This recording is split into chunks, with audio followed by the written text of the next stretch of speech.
Hello Pisces, Sun, Moon, Rising, and Venus, and welcome to your reading. So Pisces, today we're going to focus on your past, present, as well as your future, and a few other things. So let's get started for Pisces, Sun, Moon, Rising, and Venus. So Pisces, we do have the Lovers here in the past. Your current energy is the Nine of Cups. Okay. And in the future, we do have the Five of Cups. Okay. Your challenge is a Temperance card, and then your overall advice is a Nine of Wands. Okay, I'm kind of seeing a 180 happening here within your energy. Um, but I guess we'll see why that is. It's like you go from being open and receptive to a soulmate connection to not being open and receptive to this soulmate connection. It's like you go from feeling really, really good about this to not feeling so good about this. Now, the only reason why you go from being open and receptive to being closed off has a lot to do with your past and very little to do with this person. The reason why you go from feeling really, really good about this person to not feeling so good about this person is because you're more than likely developing emotions for this person. You're more than likely becoming attached to this person. And we all know suffering comes from attachment. Anything that you attach yourself to, you run the risk of suffering from one day. And I think that the more attached you become, the more emotionally invested you become, the scarier things get for you, causing you to not feel so good anymore about this connection. Hopefully that makes sense. But let's look at the Lovers. Okay. Nice. Okay, so we have the King of Pentacles to the Magician to the Ten of Cups. You could be dealing with another Pisces, possibly a Virgo, maybe even a Gemini or a Taurus. Doesn't necessarily have to be the case, but I like this. I like this a lot. You got somebody here that would love to manifest and create a life with you into fruition. This person looks at you like you're their Ten of Cups. You're their Ten of Cups. And I feel like the feeling is essentially mutual. I do. I feel like the feeling is essentially mutual between you and this person. You look at them like they're your Ten of Cups as well. All right. Current energy. Okay. We have the, we have the Knight of Cups to the Hierophant to the Queen of Cups. You're definitely falling for this person. You know, this person and this connection has you kind of feeling like, oh my gosh, like I think I just found the one for me. Like it has that type of feel to it. I feel like this relationship, you know, it brings a lot of like, you know, excitement into your life. You know, you see a lot of potential with this person. This person sees a lot of potential with you. So far, so good. All right, let's look at the Temperance card. We have the World, we have the Ace of Swords, and then we also have the Two of Wands.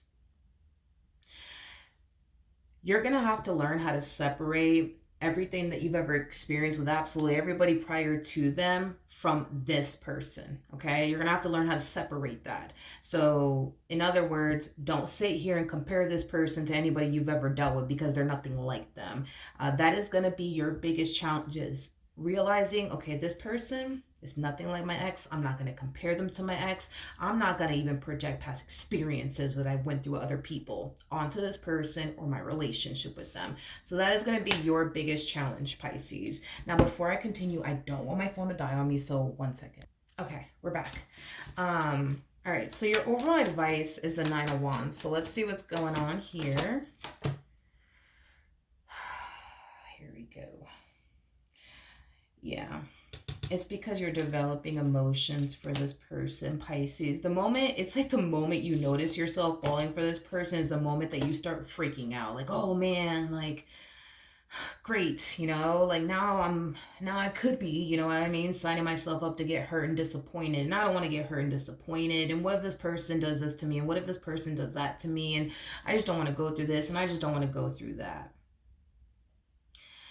Remember, Spirit wants you to separate every other experience that you had with every other person prior to this particular person because they're nothing like anyone you've ever dealt with.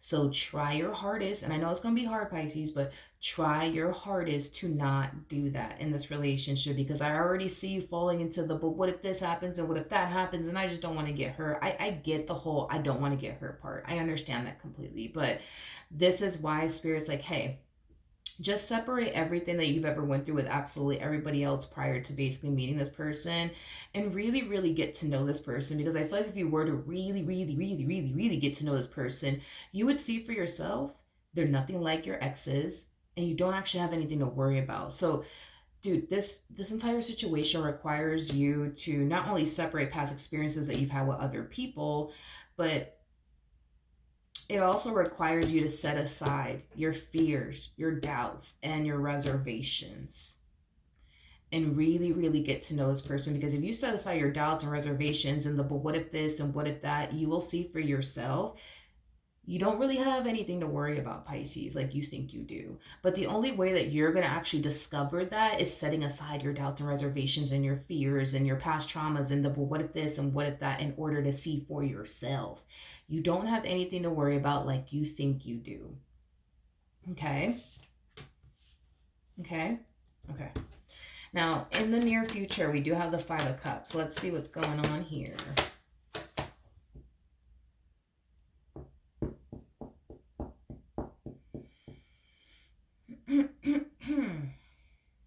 I feel like you're going to try. You're going to try to remain optimistic and hopeful when it comes onto your relationship with this person, but Pisces,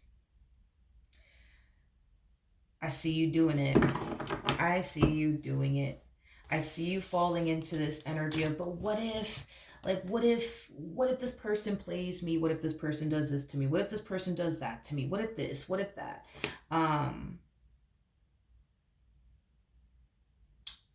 This whole, but what if this happens and what if that happens, and you allowing your past traumas to haunt you and affect you is going to cloud your judgment of your partner. And I see it happening in the future. I see it happening. The fact that you're allowing the but what if this happens and what if that happens, and these past traumas that you've experienced with other people to affect you within your relationship to the point where now you think they're probably just like every person you've ever dealt with, it has you looking at your partner different.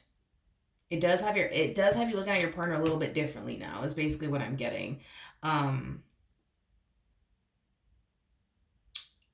I feel like once upon a time you were seeing this person accurately, but it's like the moment these past traumas, started to go to your head again, the moment the what if this happens, what if that happens started to take place, now you're just looking at them differently. Like, you're looking at them differently. It's like you go from, oh my God, this is the one, this is the love of my life, I've been waiting for someone like this to show up, to like, I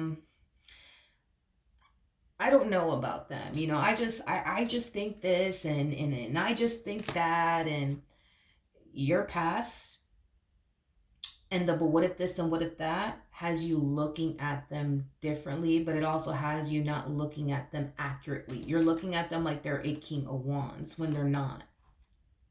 They're not a King of Wands. King of Wands is like that Playboy Playboy like energy for me as a reader, which is basically the polar opposite of what you're actually dealing with, if that makes sense. With the King of Pentacles, showing up in this person's energy, King of Pentacles represents somebody who's very big on commitment, but also very, very big on loyalty. A King of Pentacles is somebody who's at that stage in their life where they're looking for somebody that they could build with, settle down with, create a family with, get married, house, white picket fence, all that good stuff. King of Wands ain't interested in none of that. A King of Wands is not interested in any of that. They don't care for that shit. They just don't. Like, they just want to be single and free and not be tied down to absolutely anyone. So this is how I know your past is affecting you, because you're looking at them like they're a King of Wands, but they're not a King of Wands because they don't move like a King of Wands. If you were really dealing with a King of Wands, if you were really dealing with a King of Wands, y'all would not be together. Hands down, you guys would not be together. No. You guys will not be together. You guys will not be together. A King of Wands is not interested in settling down. A King of Wands wants to be single and free so they can do whatever the hell they want without anybody bothering them or telling them what they can and can't do. Because a King of Wands is somebody who does not like to be tied down or have to deal with somebody who's asking them, where are you going? Where are you at? Who are you talking to? Who you with? Like, no. No, this is kind of why like a King of Wands avoids being in relationships, because they don't want to deal with all of that. Where you going? Who you with? No, they don't want to deal with that. That is like a massive inconvenience for a King of Wands. A King of Wands is somebody who just wants to be single and free. They're not going to allow anyone or anything, you know what I mean, to come in between them and their freedom. So that's what I'm saying. It's like you're not really dealing with a King of Wands. You just think that you are. And if you were to just take Spirit's advice and do what I told you to do, you'll see for yourself you're not really dealing with a King of Wands like you think you are. This truly is a love of your life. They truly are. I just kind of feel like your past is kind of haunting you, and because your past is kind of haunting you right now, it's altering your perception of this person to the point where you're not even looking at your person accurately. You're not. You're not. And these past traumas that you've experienced is to blame for all of this. But what if this and what if that is to blame for all of this. This fear of getting hurt is to blame for all of this. If you were to just set aside your doubts and reservations and your fears and the, but what if this and what if that happens, you're going to see exactly what I'm talking about. And I highly recommend that you do that. Because if you keep this up, Pisces, with the but what if this and what if that, and I just think that they're this and I just think that they're that, you're going to start to go insane, because your physical reality doesn't match what you believe to be true about this person, that they're this like playboy playgirl like energy, and that over time is going to make you go insane. It's going to make you go insane. It's going to make you go insane. It's going to make you go insane. So it is in your best interest that you take Spirit's advice on this and you do what you got to do, so that way you can see for yourself. Like, you're not actually dealing with a King of Wands like you think you are. And this is going to really prevent you from going insane within this relationship. It truly is. So just saying, Pisces. All right. So that's what I have for you. Hopefully the reading helped. Hopefully it resonated. And I will see you guys in your next reading. Bye.